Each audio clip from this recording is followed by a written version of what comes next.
Hey guys, Mark Lyon here, Lion Horses, here with my good friend Craig, and we were just chatting about some stuff, and I said, hold the phone. We gotta get to this, because I think this is something that my customers need to hear.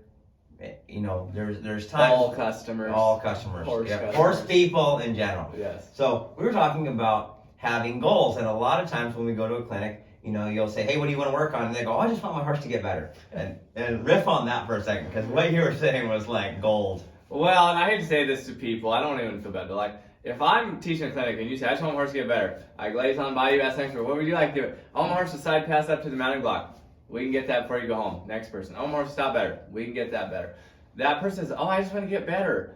There's no target. Right. Like, what are we going to do? Okay, soften them every time you pull. Now you're better. Like, do less sooner.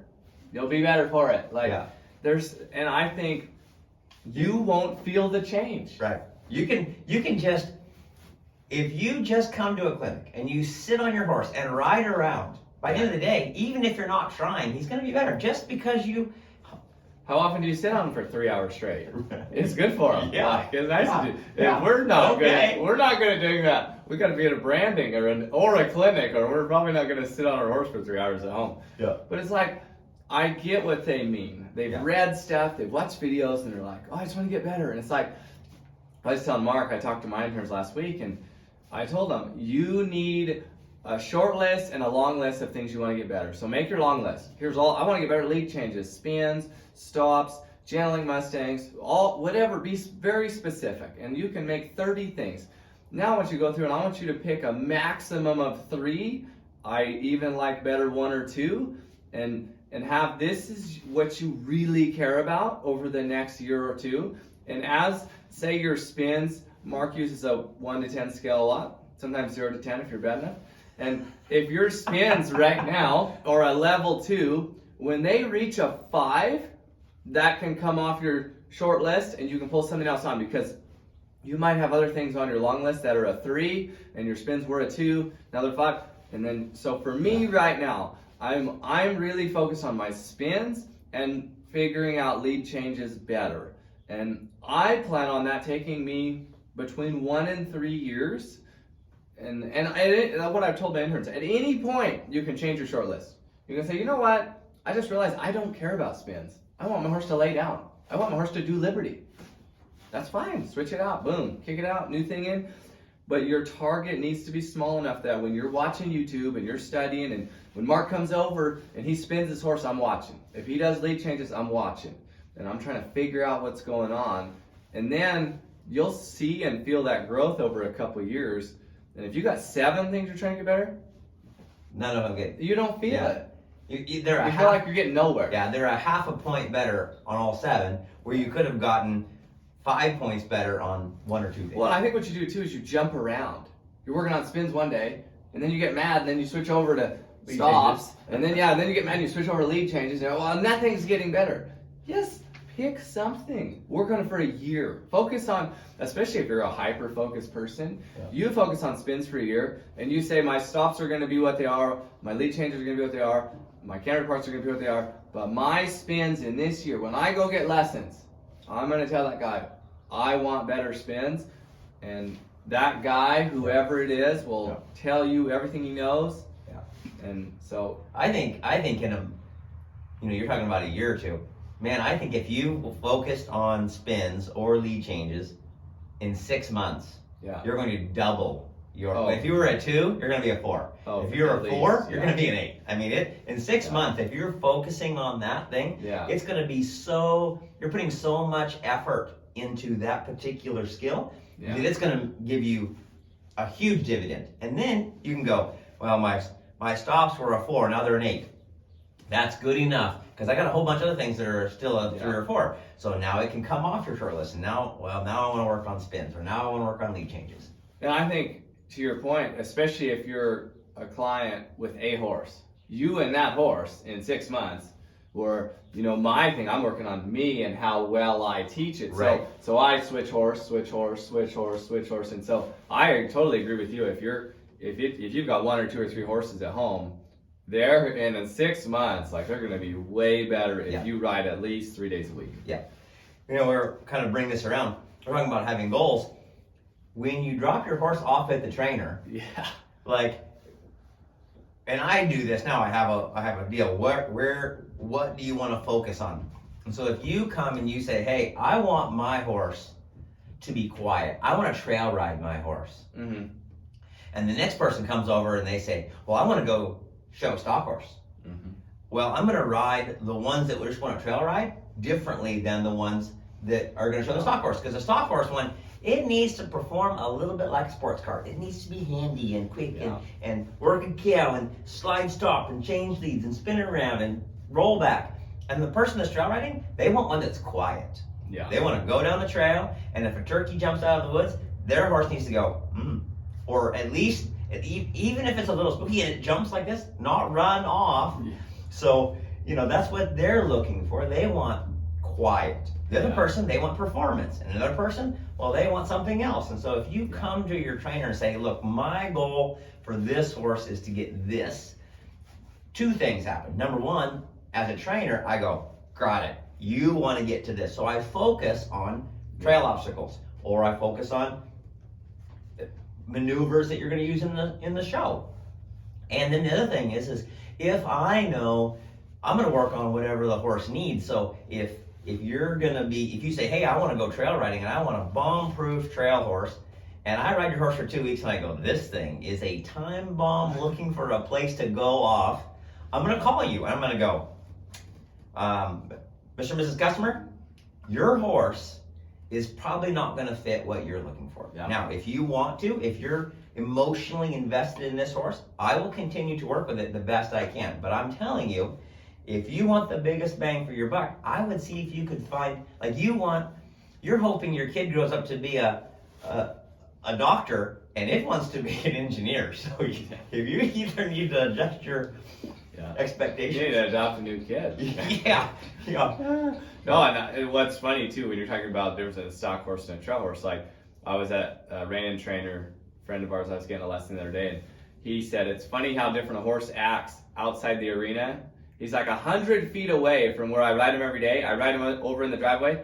He's like totally different. And a trail horse needs to adapt to new places really quick. Now I ride all of mine out of the arena because when you go to a show, you're going to ride through the parking lot or whatever. But it is funny if someone brings you a horse they want to trail ride and you only ride it in the arena and they take it out, it is like, what is it? So it is a different training plan for one where, the stock horse you might ride out a couple times. And so, he's manageable out here, but they want him broke in the arena. So, he's a 9 in the arena and he's a 5 out or 4 out in the parking lot. Yeah. Perfect. Yeah. Good enough. They're like, they don't judge the parking lot. So you get bucked off out there, and if you go in the class and you deserve to win, you're probably still going to win. So not that you should, but the worst thing, I learned how to ask questions better when they drop the horse off, because worst things when they bring you one for 2 weeks and you saddle it, ride it, you get it broke, and then they come back and they say, the most important thing to me was that he got better with his feet,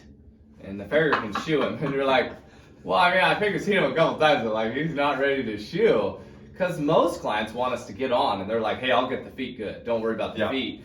And then if they're only here for a week or two, like that's time away from riding. If you want me to work on the feet, I'll work on the feet, but we don't work your horse 3 hours a day. I'm sorry, we just don't. And so it's up to you where you want that time spent. So the clearer you can be when you drop him off. I want him walk trail up in the arena. I want him going over obstacles in the pasture. I want a good stop, or some people say I want a good one rein stop.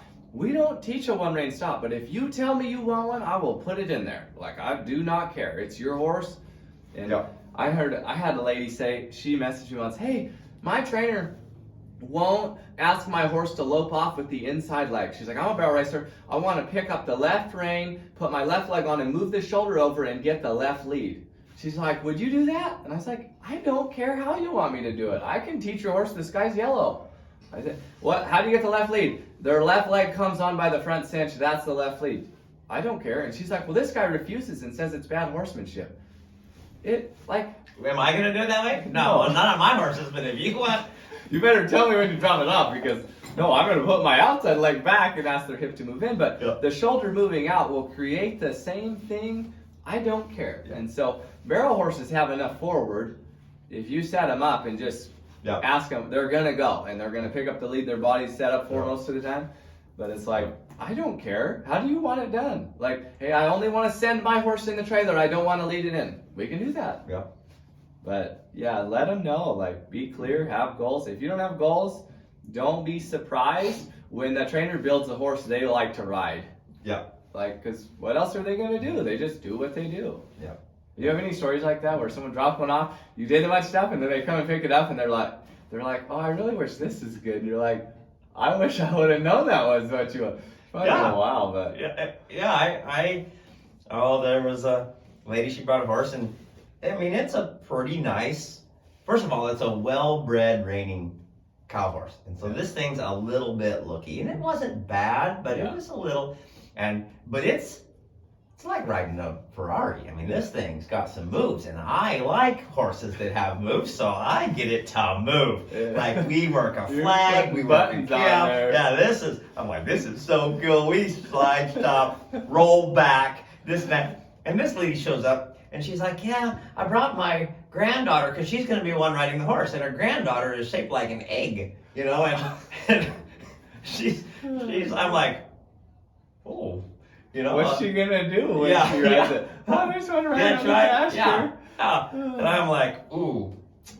Yeah, and then she says, do you, when I get up on the mounting block, will it come over and get me? And I was like, no, but it does really good rollbacks. You know, if I had known. Oh yeah, it's not hard to teach. If she'd have told you 3 days before she got there, you could have done it good. But yeah, but if she just said, hey, this horse is for my granddaughter that's, 14 or 15 and is a beginner rider, and I just want something that's safe and quiet and can go around the pasture, I would have taken a totally different tack. I would have been like, oh, we need to make you quiet, and we don't want to encourage all that feeliness that the horse already had. I could have made it a little bit more dull. And so I like, this was way back in the day, but one time I used to have, when I have horses, about the second week, they were getting decent. And then I would have the customer come out, and I would have them ride one of my horses, and I would ride their horse, and we would go on a little ride. And sometimes it was outside, sometimes in the arena, but I want to see how they rode. And if they were kind of handsy a little bit, and abrupt with their hand, then I would go, oh, okay. And so then I would kind of ride a little bit like that. So their horse got used to somebody being a little bit faster with their hand and bumping them with the leg, and it didn't mean anything. And then if they were very timid with their hands and they were very slow, then I got their horse, I was like, oh, they're timid. They're more of a timid rider. They're a little bit less, they're not going to put a lot of emphasis into moving over right away. So then I would get their horse a little bit more responsive. So you didn't have to put a lot of leg on it, but the horse would go, I need to move over. That leg's a little bit.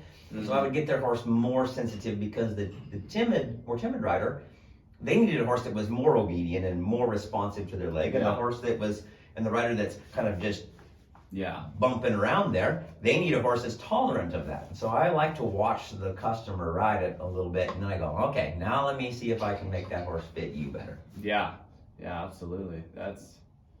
That's what we do. So this is kind of a different story, but I had someone message me on Facebook 4 or 5 years ago, and they were like saying, how do you get people to do what the horse needs them to do? And I say, I'll be honest with you, most of the time I teach the horse to deal with people, because it's way faster.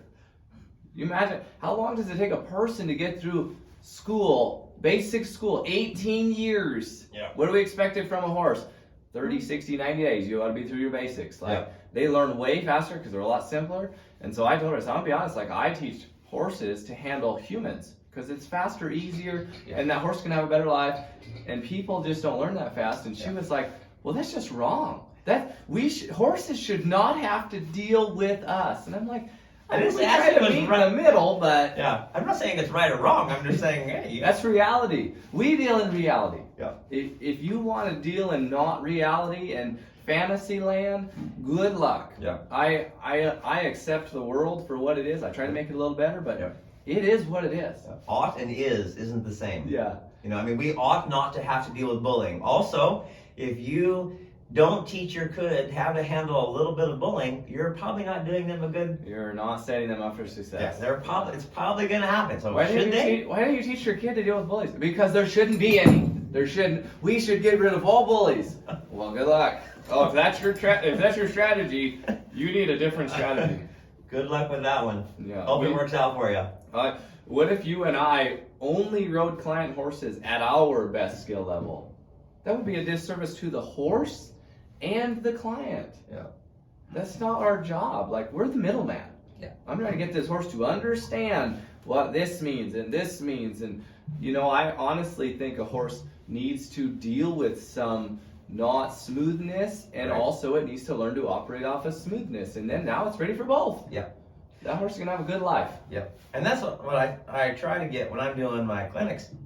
I want to be the best person for my horse. Mm-hmm. But I also know I'm not there yet. I'm always trying to get better. And most of my customers are still trying to be the best person. We're still trying to be the best husband we can, or the best father, or the best whatever. Yeah. And we're not there yet. We're still improving every day. So we're not there yet, but we're working on it. And so our horse still needs to fill in for us a little bit while we're there. It's funny how this topic of goals just keeps rolling into other things. Yeah. Well, it's so much of what we do. We base what we do off where we're going. That's why I love makeovers, because I know my target. I have an in-hand class, I have a trail class, I have a rail class, I have a freestyle and a compulsory. I know what's expected. Those are the best horses I make for personal horses of mine. And, you know, it's like, if I'm going to make a rope horse, I know what I'm doing. Yeah. Those are the best horses I make, and they have the best understanding of what's expected. And so, you know, this topic of goals, like, it's so much of what we do. So people need to get out their paper, get some goals, make their list, long list, short list, talk to your trainer. They might, if they've never done this, they might not realize what they want. And they might sit there for 30 minutes and be a little blank. Yeah. But then as they scroll Facebook, they're, oh, I like that. Pay attention to what you like. When you see something on Facebook that blows your mind, spend the next year figuring it out. The lay down, liberty, the rear, that one's dangerous, be careful. I got mine to rear the other day. Not on purpose, but anyway. You're not supposed to, they're not supposed to, after 3 weeks of riding and being under saddle, do it, but can you get him to rear? It was actually my intern's horse, and I rode some horses, a bunch of the colts with a flag, and then she tried it, and it reared. It's rearing good with the flag, I tell you what. She picked that flag somewhere it shouldn't have gone, and he said, "You'll not do that." Yeah. Anyway, so we had to go work on that. So. Good topic. Good topic. Okay, well, hope this helps you guys when you're focusing on what you want to do. Have some goals. Hope it helps you with, figure out what goals you want, and come see us. Yeah, come see us. Yeah, talk to you guys later.